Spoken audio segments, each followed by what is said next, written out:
Halo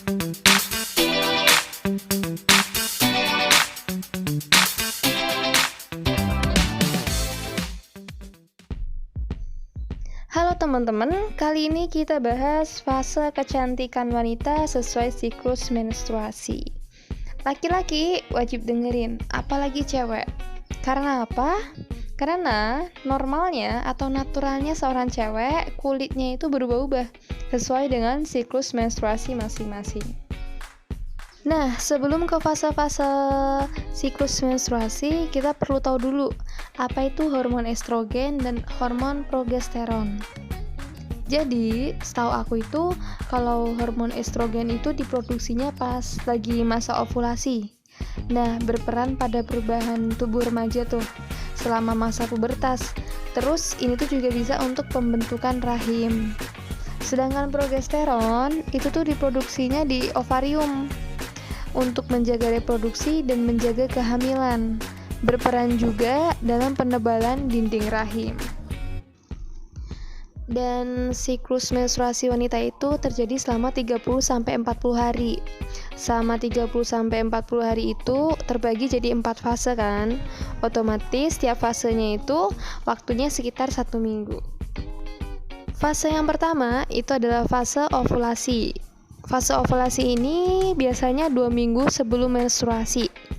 Terus fase ovulasi ini tuh hormon estrogen ada peningkatan, sehingga produksi minyak tuh jadi meningkat di pori-pori. Efeknya kulit cewek tuh jadi terlihat berminyak, itu pasti.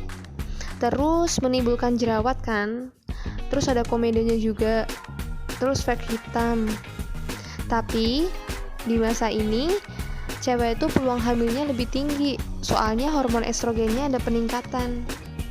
Selanjutnya kita masuk ke fase kedua, itu premenstruasi.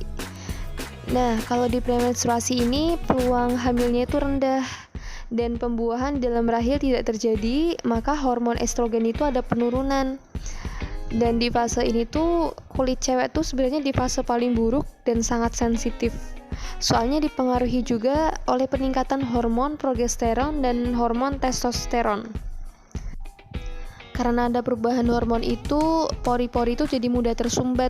Terus pori-pori itu jadi makin kelihatan jelas. Dan jerawat ini tuh juga makin muncul, terutama di area T tuh, dahi dan hidung. Dan aku ingetin lagi, fase ini terjadi seminggu sebelum menstruasi. Selanjutnya adalah fase menstruasi. Di fase ini tuh hormon estrogen tuh bener-bener menurun banget. Jadi itu ngaruh kan ke produksi minyak. Jadi minyak nggak terlalu tinggi dan kulit pun juga belum bisa dikatakan benar-benar baik. Biasanya fase ini tuh kulit tuh jadi kelihatannya tuh kusam gitu ya, kusam. Maka dari itu di fase ini cewek dianjurkan untuk banyak-banyak minum air putih. Nah, kenapa hormon estrogen itu menurun di masa menstruasi? Karena sel telur itu kan tidak dibuahi, jadi kadar estrogen menurun dan terjadilah menstruasi. Fase terakhir itu adalah pasca menstruasi. Di fase ini kondisi kulit itu lagi bagus-bagusnya, jadi benar-benar pemulihan ya. Kulit lagi bagus-bagusnya, jerawat mulai hilang, kulit terhidrasi dengan baik, pori-pori terlihat lebih kecil, dan produksi kolagen tuh meningkat. Dan di fase pasca menstruasi ini tuh moodnya seorang cewek tuh lagi baik-baiknya, terus dia lagi romantis-romantisnya, dan dia juga lagi happy banget, pokoknya semangat banget.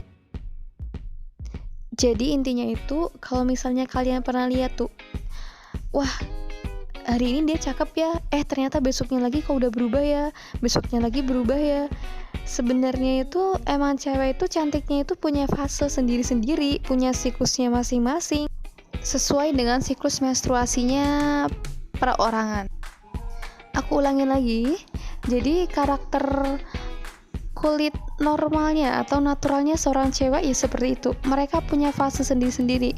Kapan mereka tumbuh jerawat, kapan mereka fresh, kapan mereka terlihat kusam, itu mereka punya fase sendiri-sendiri.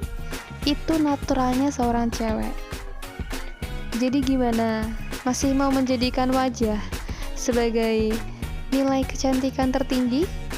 Ini aku bilangnya wajah ya, bukan penampilan. Kalau penampilan udah beda lagi.